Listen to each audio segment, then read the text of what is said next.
Alhamdulillah, pada kesempatan yang penuh diberkahi oleh Allah Subhanahu wa taala ini, malam ini kita akan menceritakan sejarah salah satu sahabat yang bernama Uqbah bin Amir Al-Juhani. Uqbah bin Amir Al-Juhani. Ketika Rasulullah hijrah ke Madinah dengan perjalanan yang sangat melelahkan bersama salah satu sahabatnya, yaitu Sayyidina Abu Bakar Siddiq radhiyallahu anhu. Sebelum sampai ke Madinah, orang-orang Madinah ini sudah mempersiapkan untuk menyambut kedatangan baginda Muhammad sallallahu alaihi wasallam. Di saat itu sahabat-sahabat yang berada di Madinah, laki-laki, perempuan, anak-anak kecil, pada keluar semua. Yang perempuan-perempuan pada naik di atas loteng sutuh. Ada sahabat lagi yang naik di pohon karena menanti kedatangan Rasulullah sallallahu alaihi wasallam. Dengan kebahagiaan yang dirasakan oleh penduduk Madinah di saat itu, sampai akhirnya tibalah Rasulullah di Madinah. Begitu sampai tiba di Madinah, sahabat-sahabat Ansor, yaitu orang Madinah, bertanya-tanya, mana Rasulullah, mana Rasulullah, mana Muhammad Rasulullah. Banyak yang bertanya. Begitu datang Rasulullah, kegembiraan itu sayangnya tidak dihadiri oleh sahabat Uqbah bin Amir Al-Juhani. Sahabat Uqbah bin Amir Al-Juhani dengan 12 temannya. 12 artinya satunya yaitu Uqbah bin Amir Al-Juhani. 12 pemuda di saat itu sedang mengembala kambingnya. Karena beliau tidak sempat hadir pawai kegembiraan dengan datangnya Rasulullah di Madinah. 12 orang ini karena memang ekonominya sangat rendah, makanya dijulukinya Ahlus Suffah. Ahlus Suffah itu orang-orang Madinah yang memang tidak punya, lalu dibikinkan satu tempat di Masjid Nabawi di sana, karena memang nggak punya. 12 pemuda ini sedang mengembala kambingnya, sedangkan orang-orang Madinah sedang menyambut kedatangan Rasulullah sallallahu alaihi wasallam.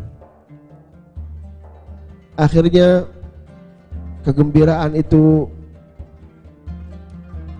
sampai ke pelosok-pelosok penduduk Madinah. Rasulullah tiba, Rasulullah datang membawa cahaya, seseorang yang akan menerangi penduduk bumi, seseorang yang akan membawa kita akan bahagia. Semua sampai pada akhirnya, sedangkan Uqbah bin Amir Al-Juhani dengan teman-temannya berada di ujung sana, di Badu, di padang pasir, jauh daripada kota. Subhanallah, kabar itu sampai ke Uqbah bin Amir Al-Juhani. Dia merasakan sedih karena tidak bisa menyambut kedatangan Rasulullah sallallahu alaihi wasallam. Akhirnya terketuk hati 12 pemuda ini untuk mendatangi baginda Muhammad sallallahu alaihi wasallam. Akhirnya sepakat 12 orang ini datang ke Madinah. Begitu sampai ke Madinah, berjumpa dengan Rasulullah sallallahu alaihi wasallam, dan Uqbah bin Amir al-Juhani ini mengatakan kepada Rasulullah sallallahu alaihi wasallam, "Ya Rasulullah,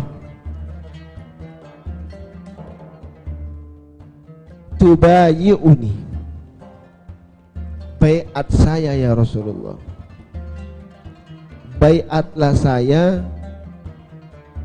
dan teman-teman saya 11 pemuda yang bersama Uqbah al-Juhani." Akhirnya Rasulullah pun bertanya kepada Uqbah, "Ya Uqbah," Rasulullah pun bertanya kepada seorang pemuda ini, "Siapa kamu?" Kata Rasulullah, "Faman anta?" Kata Uqbah, "Ya Rasulullah, anak Uqbah bin Amir al-Juhani." "Terus apa yang kamu minta dari saya? Apakah kamu minta baiat Arabi atau baiat hijrah?" Kata Rasulullah, "Apa yang kamu mau dari saya? Apakah baiat hijrah, apakah baiat Arabi?" Artinya perjanjian baiat hijrah itu baiat datangnya Rasulullah sallallahu alaihi wasallam di Madinah. Lalu Uqbah bin Amir al-Juhani mengatakan, "Ya Rasulullah, yang aku inginkan adalah baiat hijrah, yang engkau baiat kepada orang-orang muhajirin dan orang-orang ansor yang berada di Madinah." Akhirnya dibaiatlah Uqbah bin Amir al-Juhani dengan 11 pemuda yang bersama Uqbah bin Amir al-Juhani dengan baiat hijrah. Lalu menginaplah satu hari, satu malam di Madinah, dan kembali lagi. Dan subhanallah, 12 pemuda yang tadi sudah baiat bersama Rasulullah kembali lagi untuk mengembala kambingnya. Karena memang kambingnya nggak ada yang ngurusin, kembali lagi ke kambingnya, ke ke peternakannya. Dan subhanallah, ya, setelah Uqbah bin Amir al-Juhani ini bersama 12 pemuda berada di jauh daripada kota Madinah, setiap hari punya kesepakatan dengan teman-temannya, "Kita ini rugi kalau seandainya kita sia-siakan adanya Rasulullah di Madinah. Kenapa salah satu dari kita tidak pergi setiap hari bergantian untuk datang ke Madinah, berjumpa dengan Rasulullah, untuk belajar ilmu-ilmu, untuk belajar wahyu yang akan diturunkan dari Allah Subhanahu wa taala untuk baginda Muhammad sallallahu alaihi wasallam. Ayo, satu demi satu tiap hari kita bergantian mendatangi Rasulullah." Dan subhanallah, 12 pemuda ini sepakat. Akhirnya setiap hari pergi. Subhanallah, perjalanan ini jauh, cuma demi untuk belajar ilmu. Setiap hari pergi ke Madinah mendatangi Rasulullah. Begitu sampai Madinah, satu orang belajar sama Rasulullah sallallahu alaihi wasallam tentang Al-Qur'an, tentang Islam. Sore hari dia pulang. Begitu tiba di tempat itu, satu orang ini mengajari teman-temannya, bertanya apa yang disampaikan oleh Rasulullah. "Oh, Rasulullah menyampaikan seperti ini, Rasulullah menyampaikan seperti ini." Terus seperti itu.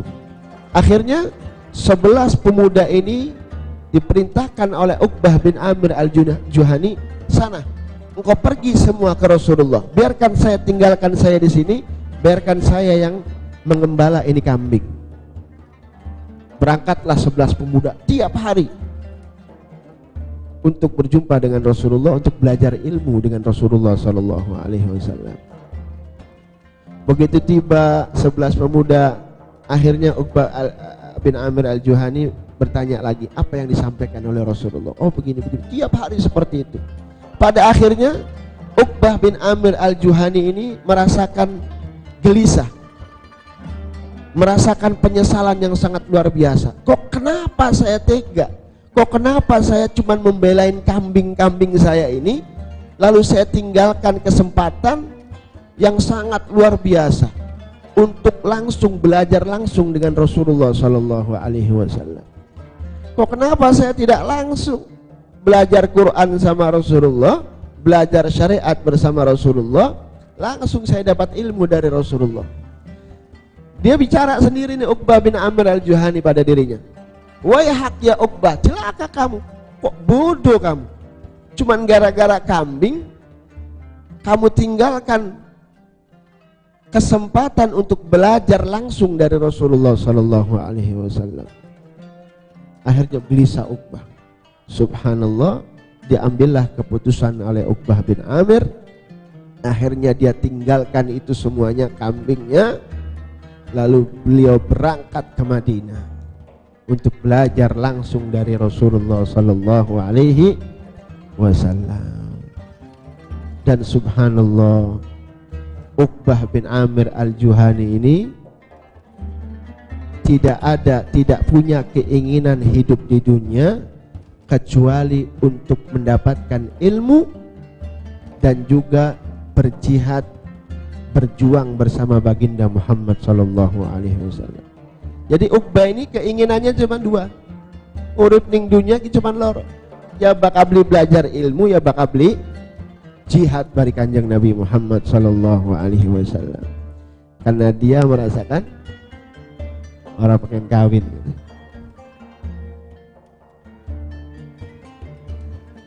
Karena Uqbah bin Amir ini nggak ada lagi udah. Karena yang dia pikirkan tidak ada ruginya kalau berjuang bersama Rasulullah sallallahu alaihi wasallam.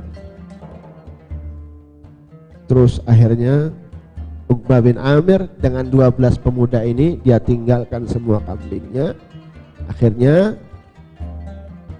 dia belajar langsung dengan Rasulullah. Dia terus bersama Rasulullah, akhirnya belajar Quran, belajar syariat, belajar fikih, sampai pada akhirnya beliau tidak disangka, tidak menyangka pada dirinya dia akan menjadi ulama besar pada zamannya, menjadi ulama faradhi, menjadi artinya sahabat yang paham dengan ilmu faraid, sahabat yang paham dengan ilmu fikih, sahabat yang paham dengan ilmu hadis, sahabat yang paham betul dengan ilmu Al-Quran. Dia tidak menyangka. Kenapa ya? Gimana tidak jadi alim? Karena langsung ya belajarnya dengan Rasulullah Sallallahu Alaihi Wasallam. Akhirnya dan juga dia tidak mengira dan tidak menyangka pada akhirnya beliau ini akan menjadi pemimpin untuk menaklukkan kota Damaskus. Dia tidak menyangka bahwa dia menjadi pemimpin untuk menaklukkan ibu kota Damaskus yang sangat indah, yang waktu itu di saat itu khalifahnya dipimpin oleh Sayyidina Umar bin Khattab. Sayyidina Umar bin Khattab memerintahkan kepada Ubaidah bin Jarrah untuk menaklukkan ibu kota Damaskus yang dipimpin langsung oleh Uqbah bin Amir al-Juhani. Dan di saat itu Uqbah bin Amir al-Juhani beliau ketika menaklukkan ibu kota Damaskus itu menderita, artinya betul-betul sengsara karena beliau banyak terkena panah dan banyak terkena pedang. Jadi betul-betul sangat menderita saat itu beliau. Tapi subhanallah, beliau tidak merasakan penderitaan itu. Dia tidak merasakan penderitaan itu karena demi untuk memperjuangkan Islam.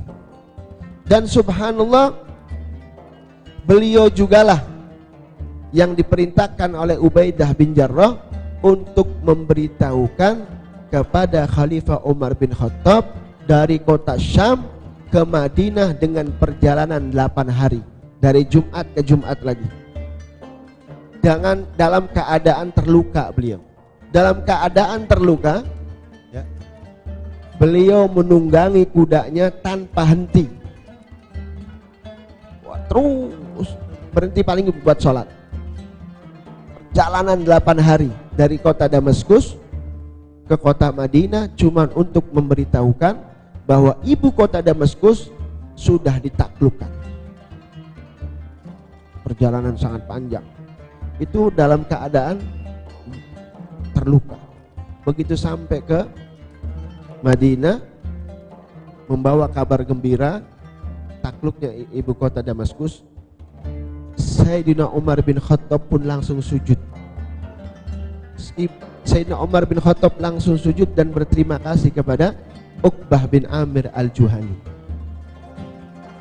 Ini sahabat luar biasa, Uqbah bin Amir al-Juhani. Uqbah bin Amir al-Juhani juga dijuluki, beliau ini dijuluki Radifu Rasulillah. Apa itu Radifu Rasulillah? Beliau dijuluki Radif, itu boncengannya Kanjeng Nabi Muhammad.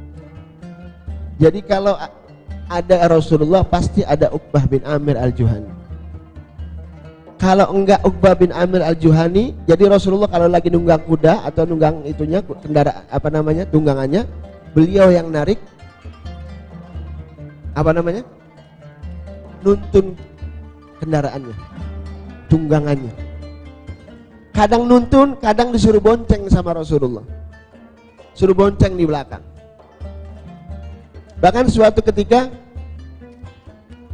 Uqbah bin Amir al-Juhani itu lagi nuntun tunggangannya Rasulullah. Kata Rasulullah, ya Uqbah, kamu sekarang naik, saya yang turun. Kata Uqbah, ya Rasulullah, di dalam hatinya, ya Rasulullah, ini saya kalau misalkan nggak nuruti omongannya sampean di panjenengan, kayaknya saya ini dapat murka dari Allah Subhanahu wa taala. Tapi kalau saya naik, saya kurang ajar sama Rasulullah. Akhirnya terus dipaksa sama Rasulullah, ya Uqbah kamu naik. Akhirnya naik Uqbah bin Amir. Begitu naik, karena Rasulullah tahu Uqbah bin Amir al-Juhani itu capek. Akhirnya Uqbah bin Amir al-Juhani yang naik, Rasulullah yang jalan. Begitu perjalanan selesai, Uqbah bin Amir al-Juhani turun. Begitu Uqbah bin Amir al-Juhani turun, Rasulullah yang gantian naik. Begitu Rasulullah di atas, Rasulullah memberitahukan kepada Uqbah bin Amir, ya Uqbah, ala uallimuka. Di sini hadisnya, ya Uqbah, ala uallimuka surataini lam yura mithluhunna gattu. Ya Uqbah, apakah engkau tidak mau aku beritahukan kepada kamu tentang 2 surat yang tidak ada bandingannya? 2 surat yang tidak ada bandingannya. Fakultu bala ya Rasulullah. Iya ya Rasulullah, kalau begitu kasih tahu ke saya ya Rasulullah 2 surat yang tidak ada bandingannya. Fa'agra'ani. Lalu Rasulullah sallallahu alaihi wasallam membacakan surat itu. Apa suratnya? Qul a'udzu birabbil falaq wa qul a'udzu birabbin nas. 2 surat yang tidak ada bandingannya. Lam yura mithluhunna gattu, kata Rasulullah sallallahu alaihi wasallam. Thumma uqimatus salatu fatagaddama wa shalla bihima wa qala iqra'huma kullama nimta wa kullama gumta. Kemudian setelah Rasulullah memberitahukan kepada Uqbah bin Amir al-Juhani tentang dua surat itu. Masuklah tiba waktu sholat. Akhirnya Rasulullah maju membacakan surat Qul a'udzu birabbil falaq wa Qul a'udzu birabbin nas. Lalu mengatakan Rasulullah kepada Uqbah, iqra'huma kullama nimta wa kullama gumta. Bacalah dua surat itu wahai Uqbah, setiap kamu mau tidur dan setiap kamu bangun dari tidur. Masya Allah, ini surat Qul a'udzu birabbil falaq sama Qul a'udzu birabbin nas ini luar biasa. Bahkan ada satu di kitab Wasailus Syafi'iyah, di situ diterangkan siapa orang man ta'assarat alaihi rizquh, siapa yang susah rezekinya, terutama ini masalah duit ya. Ini paling, kalau masalah duit paling cepat. Kalau masalah duit ya, siapa orang yang kesusahan masalah ini, perbanyak membaca Qul a'udzu birabbil falaq minimal sebelum tidur sama bangun tidur. Keluar rumah perbanyak aja Qul a'udzu birabbil falaq. Siapa yang susah rezekinya, perbanyak membaca Qul a'udzu birabbil falaq. Insyaallah dagangannya alhamdulillah barokah, laris. Tapi siapa orang yang mau menjadi pemimpin, siapa orang yang mau jadi pemimpin, perbanyaklah membaca surat Qul a'udzu birabbin nas. Ini dua surat ini luar biasa. Bahkan as-salafun as-salih artinya sering mewasiatkan kepada anak-anaknya, pada murid-muridnya supaya jangan meninggalkan dua surat ini. Dua surat ini luar biasa, apalagi Qul a'udzu birabbin nas, Qul a'udzu birabbil falaq, Qul huwallahu ahad, ini sudah satu setel, satu paket. Satu paket. Karena apalagi zaman sekarang ya, was-was, penipuan banyak, ya kan? Apa namanya? Ya, penyakit banyak, wabah banyak, virus ya banyak, musibah banyak, santet juga banyak, orang iri ya banyak. Jadi perbanyak Qul a'udzu birabbil falaq dan Qul a'udzu birabbin nas. Kalau saya pernah dapat ijazah baca Qul a'udzu birabbil falaq itu 70 kali. 70 kali. Kalau susah rezekinya baca 70 kali Qul a'udzu birabbil falaq setiap hari. Tapi kalau nggak bisa nggak apa-apa. Yang penting baca, yang penting yakin ya. Saya nggak nyuruh sampean suruh baca 70 kali, takut nggak bisa. Yang penting baca ya, yang penting ikhlas ketika bacanya, lalu diniatkan supaya apa namanya? Barokah rezekinya. Insyaallah kalau mudawamah Qul a'udzu birabbil falaq ini tangannya nggak pernah kosong dari duit. Insyaallah. Karena ini salah satu wasiat daripada Rasulullah Shallallahu Alaihi Wasallam yang diajarkan kepada sahabat Uqbah bin Amir al-Juhani. Terus beliau juga mendapat wasiat daripada Rasulullah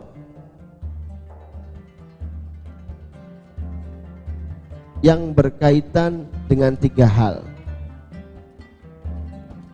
Kata Rasulullah, sil man qata'aka wa a'ti man haramaka wa'fu amman zalamaka. Ini juga wasiat Rasulullah kepada Uqbah bin Amir. Ya Uqbah bin Amir, aku wasiatkan kepada kamu sil man qata'ak, sambunglah orang yang memutuskan kamu. Ini paling berat ya. paling berat-beratnya kerjaan, silman qata'ak, sambunglah silaturahmi terhadap orang yang memutuskan kamu. Kalau kita yang memutuskan enak, kalau orang itu yang memutuskan silaturahmi dengan kamu sambung kembali. Ini paling berat. Lagi musuhan kita sing ngokon teka, waduh, abot. Tapi ini karakter orang yang bertakwa seperti itu memang. Berat memang. Silman qata'ak. Terus wa'atiman haramak. Berilah kepada seseorang yang tidak memberikan kamu. Berilah sesuatu kepada orang yang pernah tidak memberi kepada kamu. Karena abot. Enak temen kan, sira pengen beli pernah ngupain kita kok akan ngupain sampean. Tapi ini karakter orang yang takwa. Karena ini wasiat dari Rasulullah Shallallahu Alaihi Wasallam. Ini pekerjaannya yang paling berat. Terus yang ketiga kata Rasulullah, wa'fu amman dhalamaka. Maafkanlah dari orang yang pernah mendolimimu. Waduh, luar biasa. Wal kadhiminal ghaidha wal 'afina 'anil nasi wallahu yuhibbul muhsinin. Wal kadhiminal ghaidha, lagi dugal-dugal ditahan, pengen balas padahal bisa, kecuali beli bisa. Maka sampean ya beli bisa balas karena dheweke wani, kita sing beli wani, yakun mah duduk masuk dalam kategori yang ini. Masuknya dalam kategori ini kalau sampean bisa membalas, tapi sampean nggak balas, itu masuk ke dalam kategori yang ini. Tapi kalau sampeannya nggak bisa, kalau dionya lebih berani, preman, kamunya nggak bisa, ya us sabar bae lah. Gun mah kepriwe yang balas beli bisa, terima bae lah. Kepriwe tali pen balas ya beli wani kita nek, jangan ya, itu bukan masuk karakter yang. Terus sampean wa'atiman haramak, kasih kepada seseorang yang pernah tidak mengasihi kamu.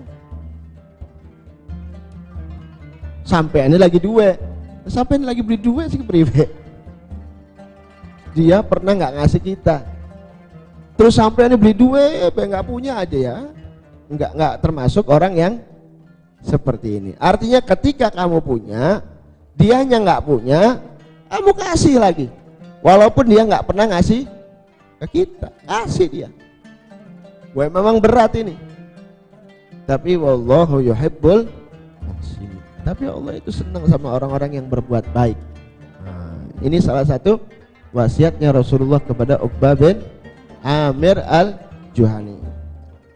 Tadi wasiatnya Rasulullah kepada Uqbah, tapi ada nasihatnya Uqbah sendiri kepada anaknya. Apa itu nasihat Uqbah kepada anaknya? Nasihatnya juga berat sama. Ketika sahabat Uqbah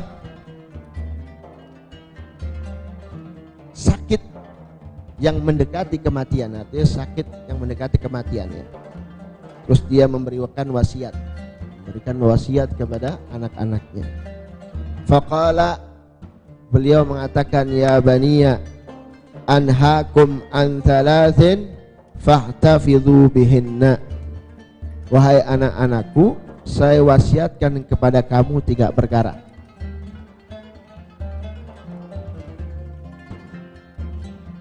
Yang pertama kata Sayyidina Uqbah bin Amir, la taqbalul haditha an Rasulillah sallallahu alaihi wasallam illa min 3.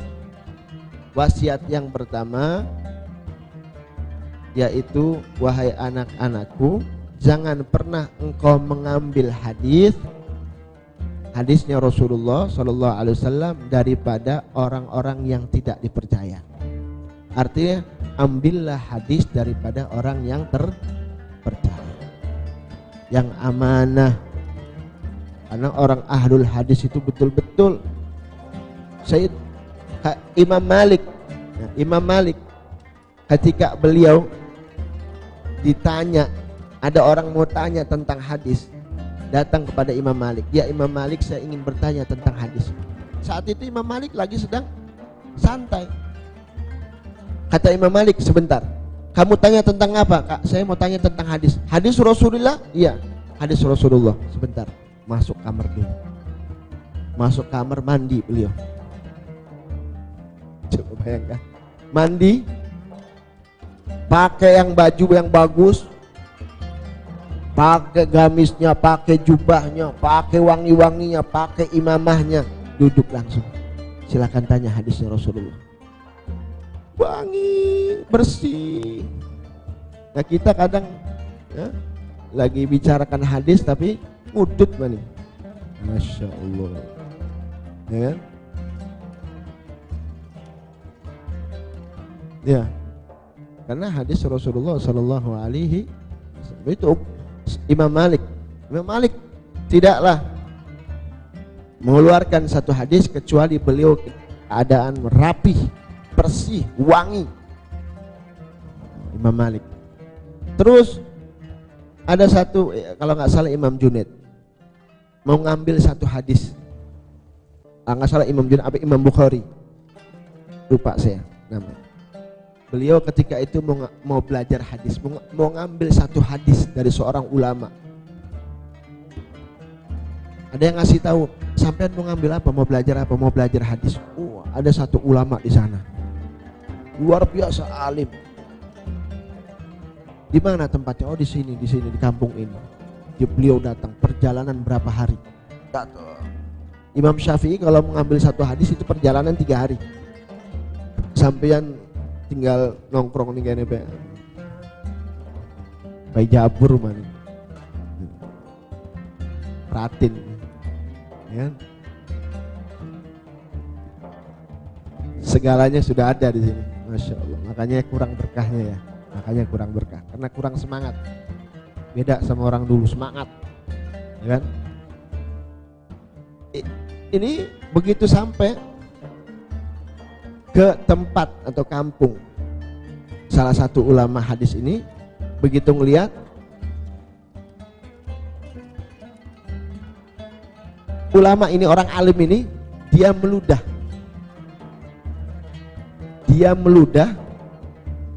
ke arah kiblat. Kita kan sunnah kalau meludah itu ke kiri, ke bawah, bukan ke depan, sama bukan ke kanan, kiri. Kalau meludah, adab. Ini yang sembarang. Kalau nggak salah Imam Malik, kata Imam Malik, orang seperti ini diambil hadisnya. Masalah adab aja dia tidak diperhatikan, apalagi masalah yang lainnya. Berarti dia tidak pantas untuk saya ambil hadisnya. Subhanallah. Banyak cerita. Ada lagi pas mau ngambil satu hadis, ini orang alim, kakinya selonjor mengarah kiblat. Selonjor mengarah kiblat. Beli sidak ngemet hadis. Subhanallah. Coba bayangkan. Kenapa? Itu kan adab. Walaupun nggak apa-apa, makruh, tapi adab. Kalau orang ahlul hadis nggak mungkin, dia akan selalu memperhatikan. Kalau mau apa? Selonjor tuh bahasa Indonesia apa sih selonjor? Hah? Lempeng akan sikil ya kan bahasa Indonesia, Bib. Kurma terjemahan ya mau selonjor. Sarah. Ketika mengulurkan kakinya, kita harus pakai adab. Tidur pun dia nggak mau akan ke arah kiblat kaki kita. Kalau nggak salah Imam Daud atau iya, selama hidupnya beliau tidak pernah kakinya ke arah kiblat, tidak pernah. Apa maning sekin kiblat susafan ya. Ini masya Allah. Sampean kalau pergi ke Mekah, ini sering saya ngomong dari berapa tahun yang lalu. Ka'bah kadang di hati kita nggak ada artinya. Orang begitu ngelihat ke Ka'bah, begitu sampai ke Mekah, Itu yang pertama dilihat bukan Ka'bah. Mana yang dilihat? Zam-Zam Tower. Yang ada, saya dulu waktu lagi tahun 2000 saya berangkat. Saya bilang sama teman-teman saya, jangan lihat ke atas. Kalau sampean lihat dulu ke atas, kamu bakal ngelihat Ka'bah itu kecil. Bahaya. Kalau kita melihat Ka'bah dalam hati kita kecil, tidak mengagungkan Ka'bah, naudzubillah min dzalik. Karena ngelihat ke atas dulu, orang banyak, apalagi wong kampung masih, hebat. Tuhur temen, dipikirnya kun Ka'bah ya rupanya. Atau bagian daripada Ka'bah. Padahal itu memang strateginya orang-orang Yahudi. Karena untuk menghilangkan rasa pengagungan kita terhadap Baitullah. Hanya itulah cerita mengambil hadis, ambillah hadis daripada orang yang sigoh. Artinya mengambil hadis itu begini, mengambil hadis tuh anfulan gitu loh. Paham nggak? Nah, riwayatkan dari ini, ngambil hadis dari, misalkan saya ambil hadis dari Habib Salim bin Abdullah bin Umar Syatiri, Habib Salim mengambil dari Sayyid Alwi bin Abbas, Sayyid Alwi Abbas, terus sampai Rasulullah Shallallahu Alaihi Wasallam. Itu mengambil hadis sanad. Paham ya? Ataupun kita misalkan mau menjelaskan hadis, ya kita jangan sampai sambil merokok lah, nggak ngambil wudhu. Kita mau menerangkan hadis nggak ngambil wudhu, atau misalkan mau ngajar begini nggak ngambil wudhu, ya sama aja. Kita orang-orang yang tidak terpercaya, orang-orang yang tidak amanat. Karena ketika menyampaikan suatu syariat, ya harus kita dalam keadaan suci. Paling tidak seperti itu. Ya, itu yang pertama, wasiat yang pertama oleh Uqbah bin Amir al-Juhani. Yang kedua, wala tastadinu walau labistumul aba. Kata Uqbah bin Amir al-Juhani mewasiatkan kepada anak-anaknya, wahai anakku, jangan pernah utang walaupun bajumu robek-robek. Wala tastadinu walau labistumul aba. Walaupun sampean ini bajunya artinya beli pantes tinggo maning, tapi yang penting bisa nutup aurat. Selama masih bisa nutup aurat, kamu jangan pernah pinjam. Sekian mah. Ya. Delengan yang dhuwur soalnya sekian.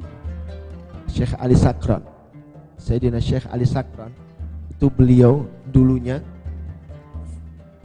fokus ke fikih. Syekh Ali Sakran itu saudara dari Habib Abdullah bin Abu Bakar al-Idrus. Fokus ke fikih. Akhirnya ditegur sama kakaknya. Ya Ali, ilmu fikih itu nggak ada hentinya. Kita punya ajaran itu, kalau sudah mendalami fikih, kita kembali ke tasawuf. Karena fikih kalau tidak diimbangi dengan tasawuf, hancur. Ya. Akhirnya ditariklah Syekh Ali Sakran ini, dimasukkan ke khalwat. Disuruh menyendiri, disuruh baca Asmaul Husna saat itu. Cuman satu hari, begitu satu hari dapat madad dari Allah Subhanahu wa taala, dapat kekuatan batin. Dapat kekuatan batin dari Allah Subhanahu wa taala berkat nadrah di pandangan daripada kakaknya Al-Habib Abdullah bin Abu Bakar al-Idrus. Subhanallah. Begitu beliau belajar tasawuf, beliau pulang ke rumahnya, itu pakaiannya diambilin semua sama dia. Diambilin semuanya, punya istrinya, punya dianya, punya anak-anaknya, disisain berapa hari? 1, 2, 3, ini cukup 3. Semuanya dibagikan semua sama orang-orang nggak punya. Masya Allah. Zaman sekarang perempuan ya bu, kadang lemarinya kurang, loro ditukangkan loro kurang, gantungannya kurang, tuku maning pak, siji maning, tambah maning. Pada bae wong lanang kadang mengonon. Ya. Masih anyar mungkin tuku maning, masih anyar tuku maning. Ya tapi nggak apa-apa, selama kita niatnya baik. Tapi yang ininya jangan kalau bisa dibagikan ke orang lain. Kita beli yang baru, yang lainnya dikasih ke orang lain, dihadiahkan, diberikan, disedekahkan. Ya, itu yang kedua. Yang kedua, kata Uqbah bin Amir al-Juhani, jangan pernah engkau utang walau labithumul aba, walaupun kamu memakai baju, iya, yang pas-pasan lah. Terus itu yang kedua. Yang ketiga, wala taktubu syi'ran fatashghalu bihi qulubakum 'anil Qur'an. Jangan kamu sibukkan dirimu dengan menulis syair, pantun, lagu, daripada menyibukkan dirimu dengan membaca Al-Qur'an. Nah, ini perlu. Kadang ya, Quran itu lebih penting karena Quran itu adalah obat. Quran itu obat. Fihi syifa'un lima fis sudur. Quran itu syifa. Apa syifa? Obat. Syifa sama dawa sama enggak? Syifa itu artinya obat. Dawa pun artinya obat. Tapi Allah tidak menyebutkan dawa. Allah tidak menyebutkan fihi dawaun. Di dalam Al-Quran itu ada obat. Kok kenapa pakai kalimatnya syifa? Karena kalau yang namanya dawa itu bisa sembuh, bisa enggak. Beda dengan syifa. Kalau syifa, obat penyembuh pasti. Orang kalau baca Quran betul-betul yakin, kayak begini nih, hatam Quran, sampean buka airnya, yakin yang sakit disembuhkan sakitnya.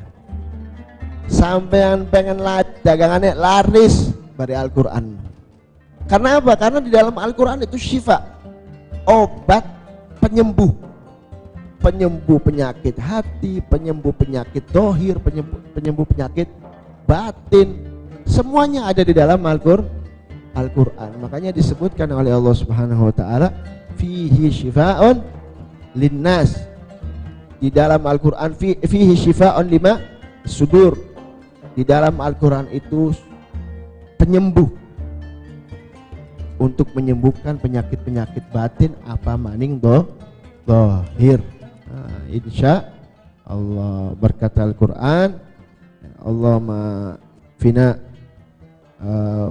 ishfi mardana bi barakatil Quran warfa' darajatina bi barakatil Quran wamhu dzunubana bi barakatil Quran waghfir dzunubana bi hurmatil Quran warham dha'fana bi hurmatil Quran wa yassir arzaqana wa wassi' arzaqana bi hurmatil Quran wa yassir umurana bi hurmatil Quran wastur uyubana bi hurmatil Quran wa ala hadhihi niyyah wa likulli niyatin salihah wa ila hadratil habib Muhammad sallallahu alaihi wasallam. Al-Fatihah.